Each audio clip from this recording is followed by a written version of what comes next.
You born on August 12, 1947? Do you sleep with your hands stuffed in lotion-filled socks? No. Right, because you're not your mother. How did you know? Finally, I get to talk about Princess Carolyn, the ultimate pink cat who isn't me or Catherine. Hey, that rhymes. Hi, I'm Kitty Monk, and I'm here to talk to you about BoJack Horseman. Or more specifically, Princess Carolyn. Would you believe me if I told you I thought for the longest time that wasn't her real name? Like before I figured out how the BoJack naming conventions worked, I thought her real name was something normal, like Carolyn Smith or Carolyn Lawrence. But maybe out of insecurity or something like that, she insisted on being called Princess Carolyn. Queen Princess Carolyn, if I may. Me and my headcanons. Now, it took me a while to get to this feline friend. The reason being, I had no clue what to talk about with her. Her business side of things, her and BoJack, the fact she's one of those people who plunges herself into her work so as to avoid dealing with the stress of real life, which totally is not me at all. I mean, like... Well, it's a good thing that much like South Park or American Dad, BoJack has so much stuff to talk about. I can make multiple small videos on her, not just one big one. So I decided to tackle 2 issues with Princess Carolyn. How she's an icon, in terms of rep, in 2 big ways. First off, when it comes to the effects of parentification and infertility. I thought about 2 separate videos, but these 2 kinda go hand in hand, so it's just better I tackle them together. Okay, let's discuss. Princess Carolyn was born in the small town of Eden, North Carolina in 1974. Wow, that was a long time ago. And also, Eden is a real place. I googled it. It's like right on the border between North Carolina and Virginia. Her parents were Cutie Cupcake, who sounded like Amy Sedaris' brother. That's a difference between you and me, Princess Carolyn. I know where I belong. This is my bed. No, it's not. Where's my bed? And her father was some random guy we never see or hear from. I don't think we even learn his name. Anyhow, unlike the other main characters who either were only children or had siblings that equaled a small family, PC came from a huge one, being the youngest of 12. Holy crap. Don't need other options. My mother had 12 kids. My body was made for this. We just gotta keep tick. Wait, so that means her mother had 12 kids at once? Ugh, I hope she had an epidural. Or did she happen to have a bunch of small litters, like 3 or 4, and PC just happened to be the youngest of the last litter? At some point, PC's parents separated or divorced, they never really say, and her father moved to Raleigh. I've been there, quaint little town. I had a really good spaghetti by my hotel. I think it was called Riccazzi's. In the show, PC is known for being something of a stubborn person who loves to solve a challenge. There was an entire episode where she realized, through a fantasy sequence, that she preferred a chaotic, hectic life, as opposed to a quiet, simple home life. I don't know. It's your fantasy. But if you ask me, I don't think you actually want perfect and serene and enough time to finally catch up on the good wife. If you really wanted the simple life, you'd have a simple life. And all of this comes from her mother. PC's mother worked as a live-in maid for a rich family who made their fortune via answering machine tapes, whatever those are, meaning that we know they will never get replaced or anything. I mean, look at the floppy disk family. No money troubles, thanks to the Wallace & Sons answering machine tape empire. Yes, as long as people need answering machine tapes, you will be taken care of. They will forever keep their fortunes above us mortals. The thing was, PC's mother, who, I'm not saying Cutie Cupcake every single time, I'm just gonna call her Christina to make things simpler, was an alcoholic and often got too drunk to do any of the work. So to keep from getting thrown out, PC had to cover for Christina multiple times, ever since she was a kitten. Mom's drunk again, isn't she? Obviously, she was planning on cleaning the floors, but I asked her if I could do it. I want to learn all the tricks of the trade so one day I can be as good a housekeeper as she is. Which leads into our first point of how I consider PC an icon. She's an icon for the negative effects of something called parentification. Did you ever watch Steven Universe, specifically the sequel series, where Steven realizes he has a lot of baggage from his childhood, be it PTSD from nearly getting killed dozens of times, or from having to grow up too quickly, or not paying attention to his emotions because he was too busy being a therapist for the adults in his life, or thinking he has to fix everything to the point where when his friends start to drift away and focus on their own paths, he has a massive panic attack. Well, that's a side effect of something horrible called parentification. In layman's terms, parentification is when a parent essentially trades roles with their child. For example, making them listen to their problems, or making you do chores, or care for your siblings in a way that goes beyond simply helping out. As you can expect, it's massively unfair to the child, and as an adult, parentification has a lot of negative side effects. For example, you often end up as a caretaker. You are more likely to be in codependent relationships, or, and this doesn't apply to PC, you can become a major people pleaser, because when you were younger, you had no idea how to regulate your own needs or emotions, and the people around you showed no such consideration. And all of this doesn't describe PC at all. As an adult, PC is known for constantly trying to fix everything around her. It's part of why she was with Bojack for so long, as he's the talking horse equivalent of a Rubik's Cube. I think you can use equations to solve that. And she often neglects herself to take care of others, as it was all she knew. She even explained in The Best Thing That Ever Happened how she knows Bojack was awful to her, but she kept him in her corner. I don't know how you put up with me for so many years. I didn't put up with you, Bojack.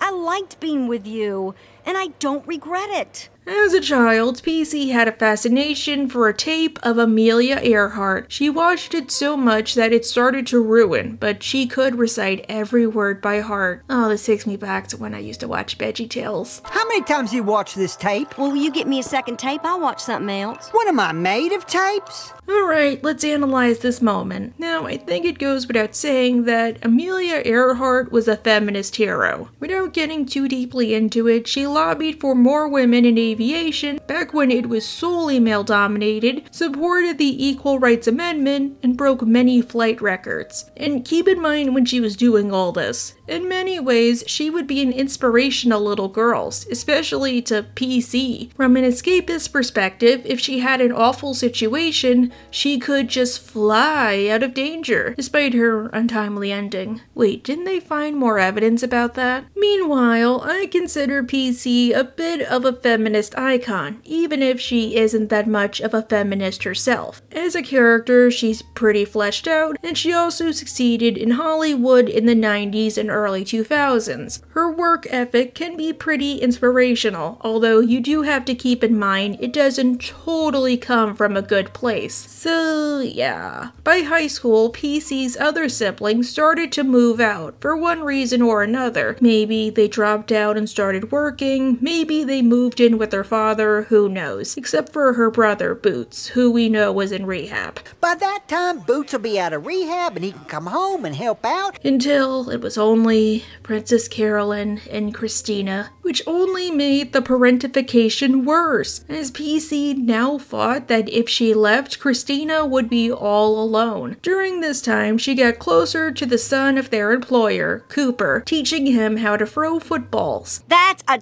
terrible approach. You need to go after what you want. You gotta fly into that sun like Amelia Earhart did. The trick is you have to pretend you're pitching to Tommy Wiseau. I never knew anybody who liked old movies as much as you do. You're 18. You never knew anybody. After he got the role of quarterback, they celebrated by doing it. She snuck home afterwards and was confronted by her mother. Oh, not for boinking the son of their employer, who could throw them out on the street if he ever found out, but because she had aspirations that went beyond a small town, with their Bojangles and their Biscuitville. And in toxic parent terms, aspirations is a code word for, oh, you think you're better than me? Life is a big old roulette wheel. Everyone's got a number. Some are winners, some aren't. The problem is when people with losing numbers think they're winners. In a way, she's kind of right, in the sense that the place where you're born can greatly determine your lot in life, i.e., if you were born rich, you might have an easier time keeping your head above water. But I also massively disagree with this statement. You can be born poor, but rise above it by working hard, having good luck, or by being smart about it. Like having aspirations not to live above a rich family and stick your hands in lotion-filled socks. On the other hand, you can also be born rich and lower yourself by poor decisions, bad luck, or by relying on your money and nothing more. It's like Christina saying, "Oh, it's not my fault for how things turned out. I just had bad luck. Why bother improving myself?" She gets angry for PC for her wish to attend college, specifically UCLA. UCLA. No, you will not see LA. Wait, I'm not laughing. No. What mother wouldn't want her child to succeed? How are you gonna pay for it? I'll get a job or a paid internship. Well, la-dee-da. But I hate to say it, in a way, isn't she kind of right? Isn't UCLA a public school? Which means that in college terms, if you're out of state, you get like next to nothing and it's like twice as expensive. Just saying, Rutgers is like 10 grand if you live in Jersey and like 30K if you're from out of state. But at the same time, I could see PC getting a scholarship to cover most everything, since she's the daughter of a live-in maid, likely a first-gen, and the youngest of 12. Need-based, here we come. Christina did not approve, wanting PC to be stuck in North Carolina, taking care of her. Too bad Christina would be getting her wish very soon, as Cooper got PC pregnant. And this is North Carolina, so she's having that baby. On top of that, as this was the 80s or 90s, and Cooper's family is wealthy, this means that Princess Carolyn has to marry Cooper. That way they can save face before she starts to show. Shotgun! And as he's wealthy, this means PC and her baby, and likely also her mother, will be well taken care of. However, this is at the cost of her attending college in California, or likely any college, and she'll simply be expected to be a housewife and take care of the baby, and wanting to do what she wants.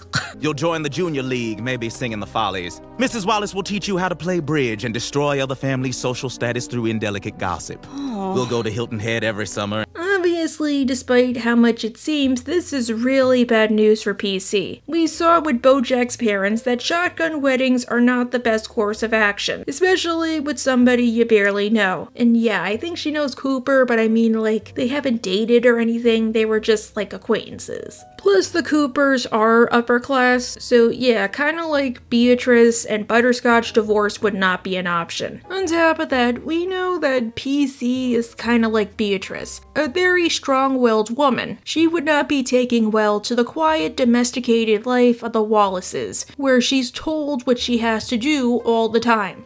Yes. Wait for the beep. Sound good? Beep. Yes, sir. But at the same time, she doesn't have a lot of options. She's scared and her mother knows it, so her mother gives her something as a sign of good luck. I want to give you this. Did you steal this from Evelyn too? Your Grammy gave me this necklace when I first got pregnant. Keep this in mind going forward. Trust me, it comes back in a horrible way. The story goes that PC's family came to the US from the old country, I'm guessing Italy, where they were wealthy. Unfortunately, as immigrants, they had little prospects and had to keep selling off their possessions in order to survive. But PC's grandma made it a point not to sell her prized, expensive necklace, as it was the one thing she could give her daughter, and it would be a symbol of the tenacity and perseverance of the women of their family. Of course, PC did not know what path to choose, but in a dark way, maybe she did not have to. We were this close and you blew it. No, it just happened. Miscarriages don't just happen. Okay, so we made it to the infertility section of the video. Why can't she just have the thing she wants?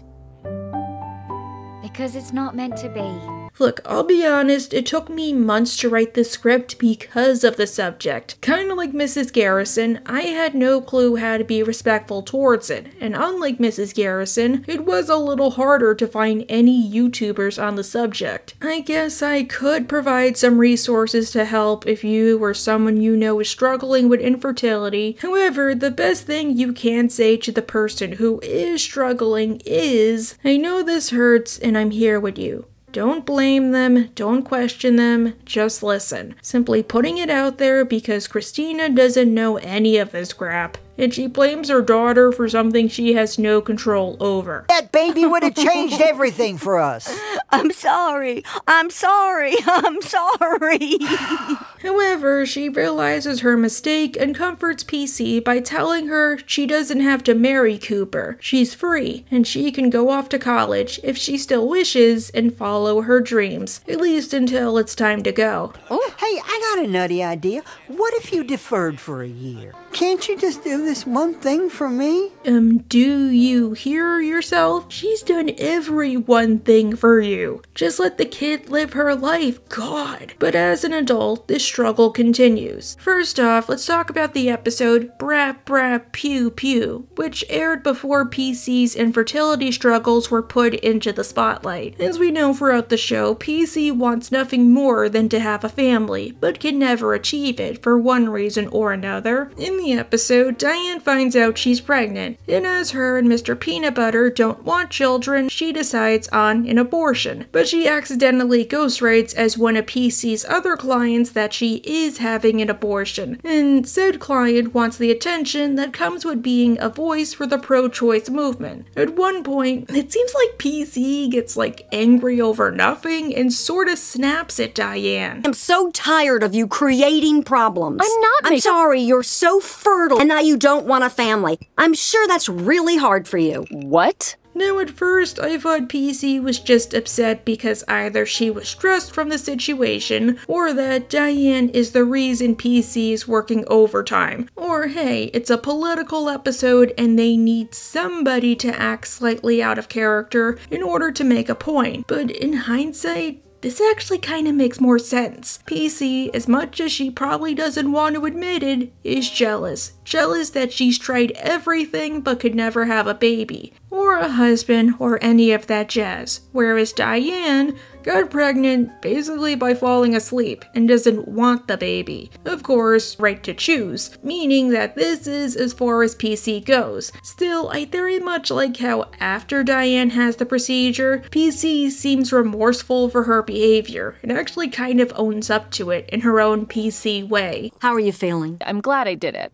but mostly I just felt old. Diane, you don't need to explain anything to anyone. In this department, things both get easier for PC and worse. Several episodes later, Princess Carolyn starts dating a man named Ralph Stilton. Yes, he's a mouse, and he's named after mouse stuff. Just roll with it. You're a cat. And you're a mouse. I think I know how this ends.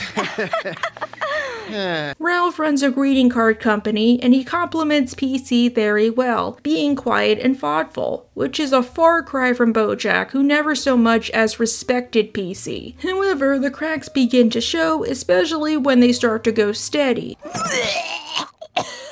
Well, as I was saying, FX is looking for a BoJack Horseman.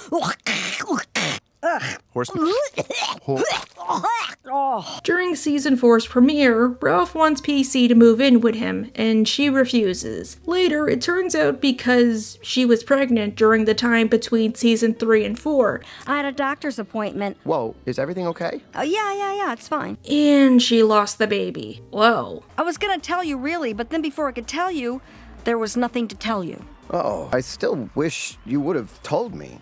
I have a card for that. But Ralph is happy to help her out in that regard. That is, until we find out how much harder it is for her to conceive than she's letting on. For example, she's almost 45, and she has a low egg count. How many do I have left? Well, let's just say it's more than Harry Potter movies, but fewer than James Bond movies. Doctor, no! What does that mean beyond it being lower, like a dozen more chances? But if I could go off topic for a second, imagine how hard fertility issues must be in the BoJack universe. Think about it, not every animal conceives the same way. There's different species, gestation periods, etc. Plus, there's only certain times certain species can conceive. Not every species undergoes menstruation or stuff like that. I mean, there was one episode where BoJack saw a seahorse giving birth to like a dozen kids, and he was a guy, and it was on a public bus, and nobody thought that was strange. And let's not forget, you can give birth to a baby that is not your species, as we saw with Hollyhock. Oh my god, her mother's a human. Her poor lady parts. And don't forget the number of children you can have can potentially be astronomical. Rutabaga's wife had 7 kids in one go. Christina had a full litter. And remember the seahorse? The abortion doctor informed Diane that there was a high chance that because Mr. Peanut Butter was a dog, they would be having a litter. Holy crap, sometimes I wish they focused more on the world building of this show, but then I remember the chicken episode. PC's doctor gives her a kit to help her get pregnant, including a Harvey Fierstein bracelet to track her ovulation.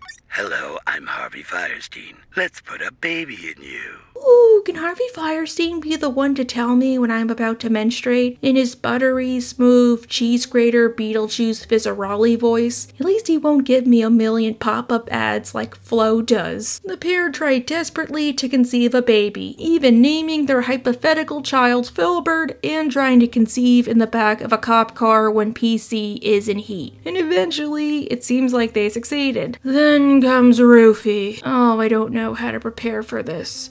Okay, how many of you guys have watched the best episode of How I Met Your Mother, The Symphony of Illumination? Time for a mini review. Believe it or not, before I got into cartoons, I desperately wanted to make a top 10 list of the best episodes of How I Met Your Mother, to prove that even if the finale sucked, the show was still pretty good, and I was gonna put this episode as number 1. During the episode before, Robin finds out she's pregnant, then goes to the doctor, and hey, it's a fluke. Only a few days later, she goes back and finds out not only is she not pregnant, she's infertile. Unlike PC, what's interesting is Robin never actually liked kids or wanted to be a mother. But as she puts it, there's a difference between saying you don't want ice cream and being told you can't have it. I only bring this up because both episodes are pretty similar. Rufy almost feels like an animated version of Symphony of Illumination. They have framing devices, they focus on tougher-than-nails characters, they have a huge twist, etc. In the future, PC's descendant, Rufy, presents a report on her ancestor, with the topic being a day where PC overcame adversity and rose up. Only it goes downhill. It's basically the worst day of her entire life, to put it one way. Her first stop is meeting with Vanessa and Rutabaga on behalf of a client, Courtney Portnoy. Cast in Courts Me If You Can. The 1940s Cannes France set story of a can-can dancer who contracts cancer but continues to can-can as a canny cadaver. Fun fact, Amy Sedaris actually hates the tongue twisters, but she's really good at them, so to mess with her, the crew made them more and more complex. Unfortunately, PC gets fired as Courtney's agent. CP just made that whole thing up to get you here. You thought that was real? The 1940s corpse who learns accordion?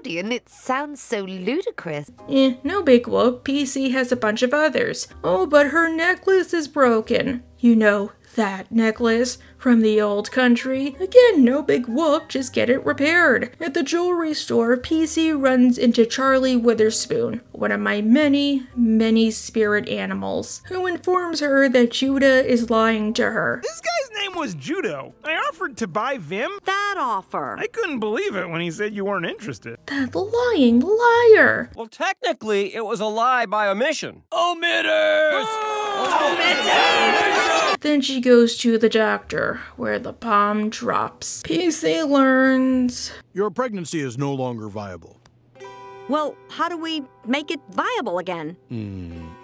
Okay, if you didn't get it, PC had a miscarriage. A third miscarriage, as far as we know. Oh, no, I wouldn't beat yourself up. Miscarriages happen for so many reasons. There's nothing medically wrong with you. Maybe you just wanted the baby too much. Look, can I just say that her doctor is an a-hole? Like, I get it. His entire job is breaking bad news to people, and PC is likely not the first woman he's had to tell this to, especially on this particular day. I mean, he's bound to be desensitized to some degree, but that doesn't mean you can't be nicer to her. Speaking of, in a way, I both like and don't like that we never find out why PC can't have children. Let's start with why I like it. Well, as is true in real life, fertility issues always vary. Sometimes there might be a reason, sometimes there is no reason. Stuff just happens. Like with Hank and his secretaries, Tortuga having what's probably endometriosis. I feel they made it super vague on purpose to make it more applicable to a wider audience. But what I don't like about this is the doctor. He's such an a-hole that I can buy him only doing the bare minimum. Like, imagine being a woman or someone assigned female at birth and you wonder, oh, why can't I get pregnant? And rather than giving you a straight answer like, oh, you have a thyroid problem or a narrow uterus or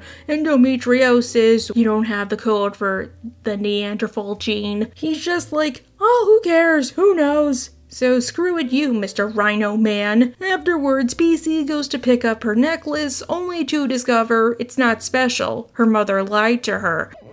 No, it's very expensive. It's pretty, but basically worthless. This is costume jewelry from JCPenney, circa 1963. Somebody just told you a story. This realization causes PC to break down in her car, the stress of the entire day hitting her like a truck full of bricks. But she doesn't let anybody see it, not even Ralph.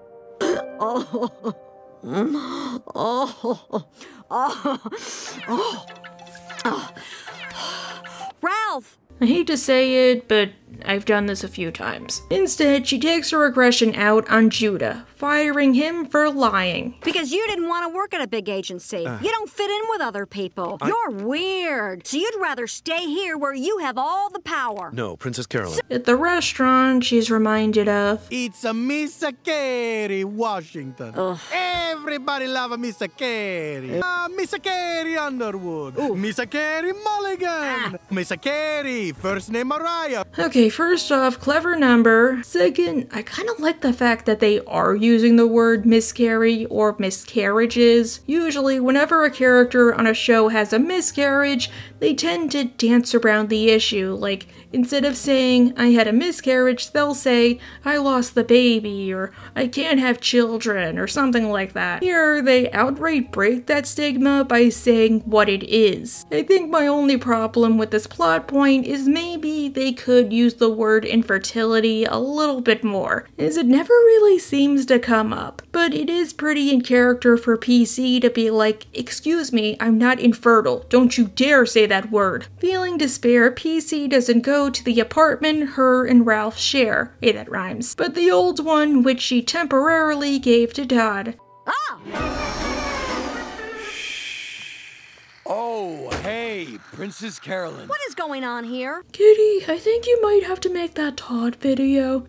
I will one day, Catherine. I will one day. Yeah, Madame Kathleen, my baby was the size of a kidney bean. Wait, what? Bean? Bean system? Like the one Rufy has? An old-fashioned way of timekeeping before we all universally accepted the bean system. The bean system is the way! Where has she been? Did she see the future? Ralph shows up and she drunkenly tells him that she had another miscarriage. He tries to comfort her and say that, hey, they can always try again, or look into other options like surrogacy or IVF. I just think we should maybe talk about other options. Okay. Here's another option.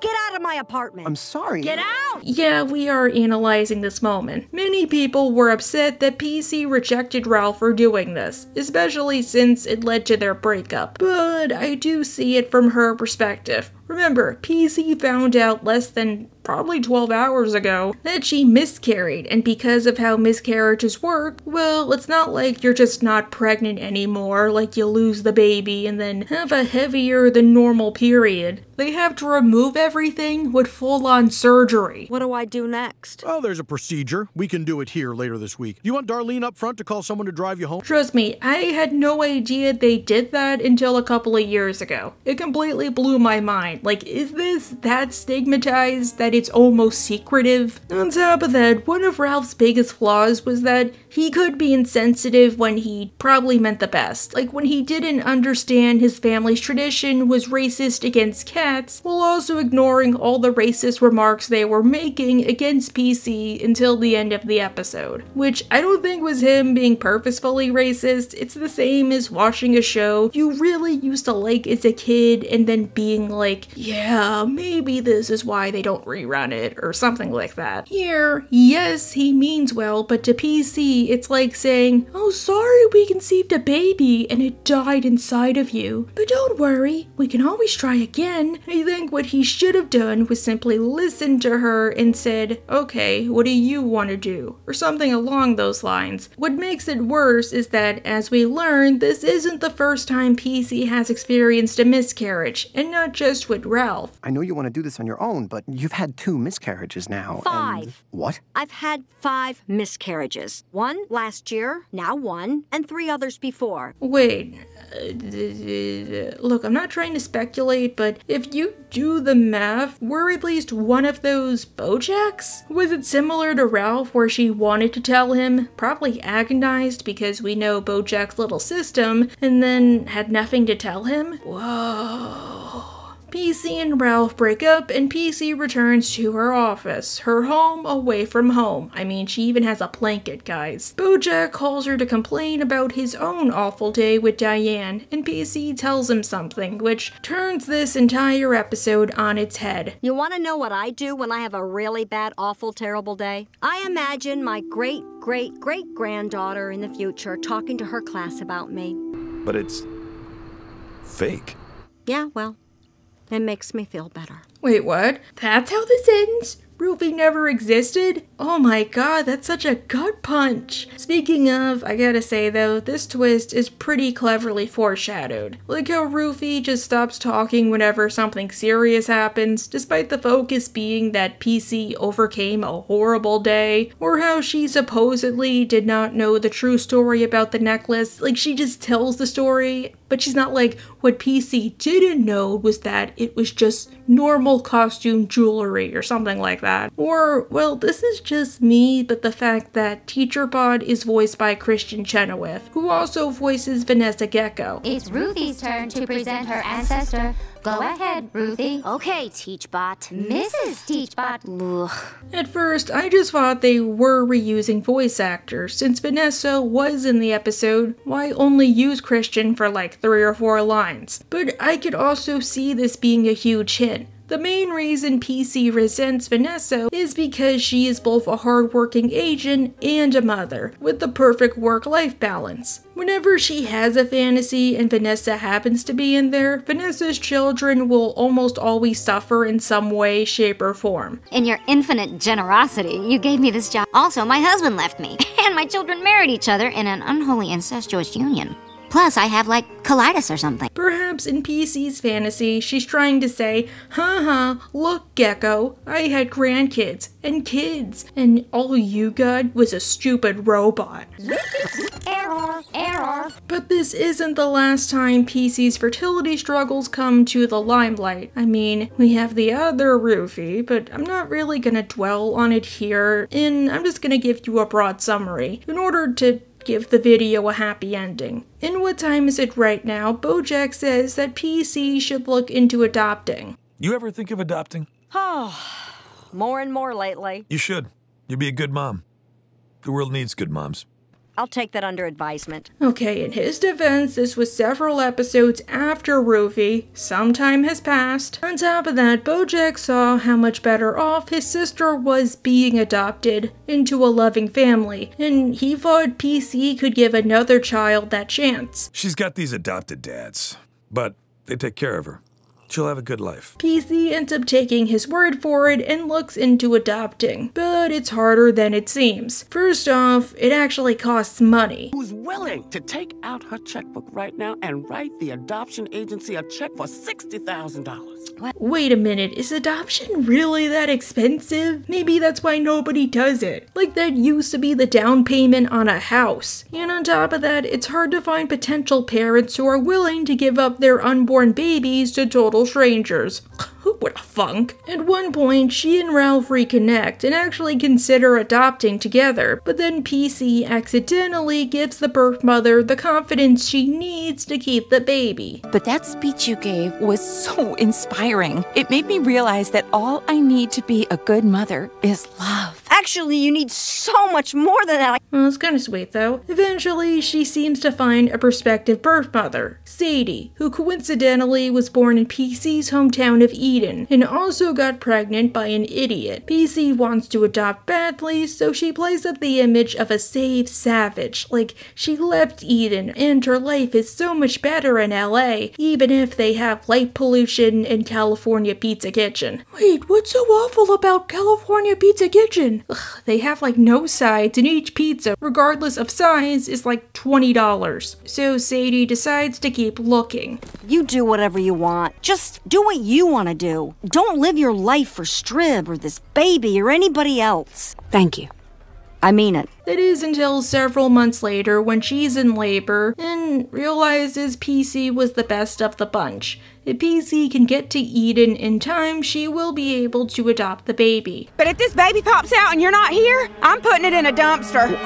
I'm kidding. I'm giving it to someone else. One pep talk from these two a-holes later, and PC is on her way. She gets there and names the baby a female porcupine. Oh my god, poor Sadie lady parts. Untitled Princess Carolyn Project. But not really though, right? Which, in a way, is kinda sweet. Of course, PC struggles with parenting, especially as a single parent, but she finds her rhythm, and she even gets some words of encouragement from Vanessa Gecko, of all people. Do you love all your clients' projects? No, you don't. But you take care of them and you keep them alive because that's your job. So now you've got a new job. Good thing this inspires her to name her baby. Isn't that right? Ruthie? Okay guys, no conclusion, I'm sorry, it's too cute. Look, just if you think you are infertile or know somebody who is, there are resources. I'll put a few in my description. Just listen and look, it sucks. That's all I'm gonna say. It sucks. And finally, I just want to put it out there because I know y'all are gonna say something. No, me and PC are not related. And she isn't related to Catherine. Not at all. Not all Technicolor cats know each other, Steven. Bye! Wait, I'm gonna say it like Vanessa Gecko. Bye! Oh my god, I tried. Bye! Hey, yeah, I got rid of her. Now this place is all mine. Get your demo guys together. Let's tear this old tutor down and put up some condos.